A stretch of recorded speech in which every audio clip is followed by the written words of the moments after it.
Bonjour à tous et bienvenue dans cette nouvelle vidéo d'analyse technique journalière. Nous sommes aujourd'hui le lundi 27 novembre 2023 et nous allons faire une petite analyse avec l'outil Vision de FBT, forexbaskettrading.com.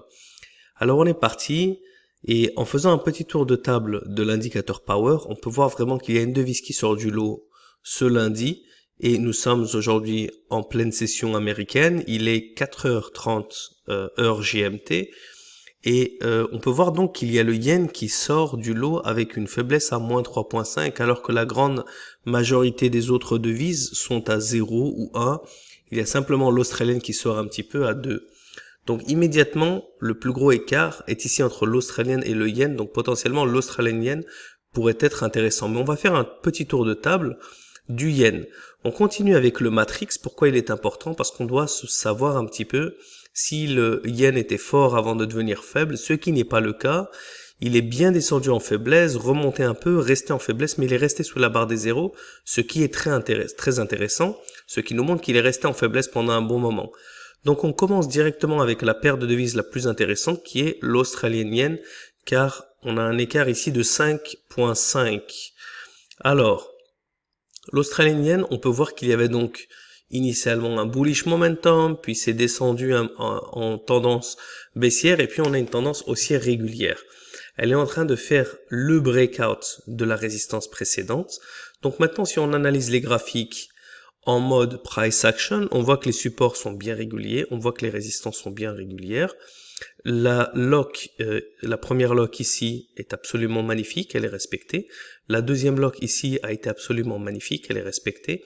La troisième lock, comme à son habitude, il commence à y avoir du retracement, mais immédiatement suivi d'une Marubozu qui continue dans le sens de la tendance et qui est également très importante ici parce qu'elle l'ouvre, on voit ici au médian de la dernière lock. Ça nous montre qu'il reste encore de la marge potentiellement à cette tendance. Donc il y avait de l'opportunité sur l'australienne yen, comme on peut le voir, entre la première et la deuxième lock ici, qui nous ont donné une très très bonne tendance.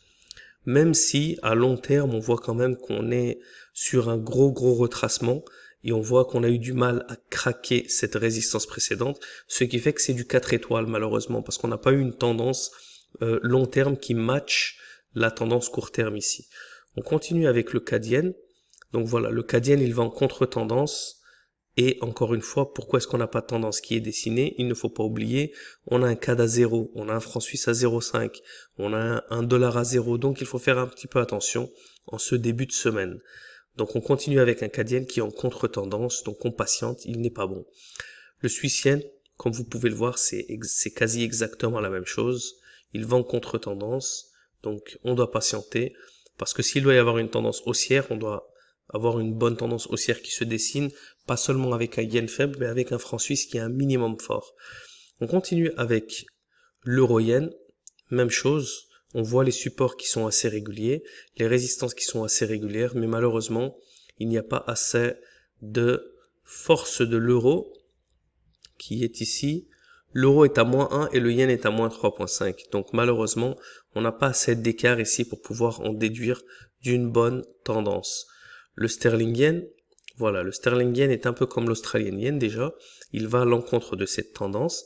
Par contre, il a déjà fait le breakout, ce qui est très intéressant, et on va vérifier les locks. Regardez-moi cette lock absolument magnifique. Ça vient rebondir sur la médiane. La deuxième lock absolument magnifique, ça vient rebondir sur la fermeture de la lock.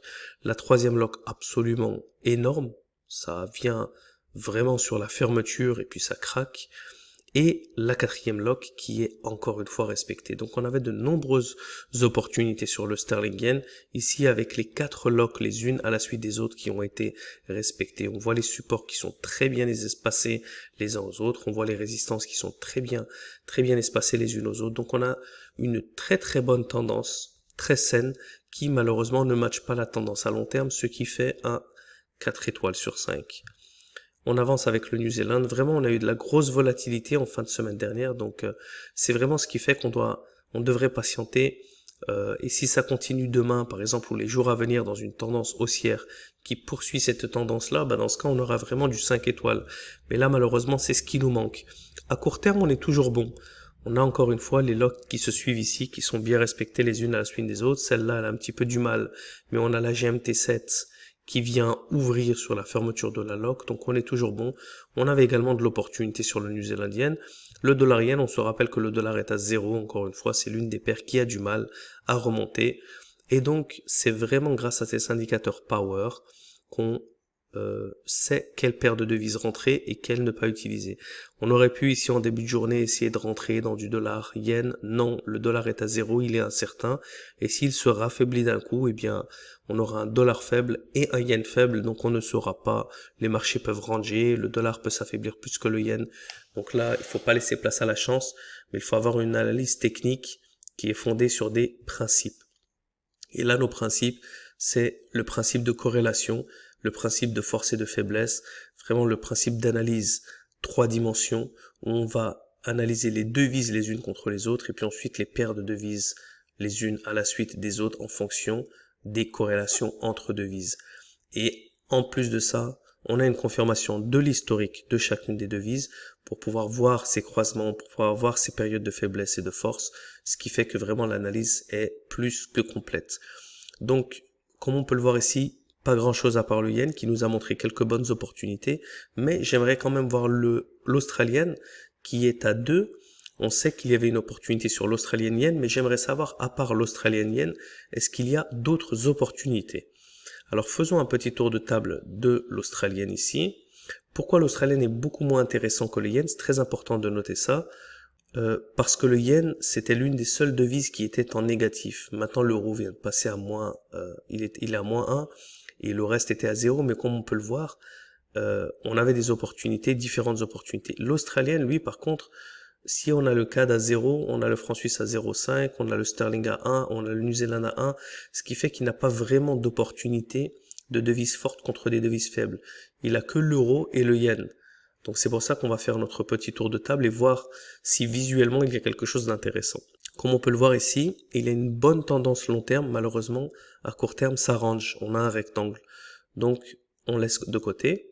Comme vous pouvez le voir, un rectangle encore, on a les supports qui sont assez proches des uns des autres, les résistances, on n'a pas vraiment de tendance qui se forme sur l'australienne suisse, donc il est un peu nul. L'australienne yen, on l'a vu sur le yen, il était intéressant, donc on le passe. L'Australienne New Zealand, super choppy, comme vous pouvez le voir, ça monte, ça descend, c'est nul. L'Australienne dollar, le dollar était à 0, donc malheureusement, tendance précédente haussière, et puis ensuite un range, voilà, tout petit range. Les supports et les résistances ne sont pas bien espacés, donc pas d'opportunité ici.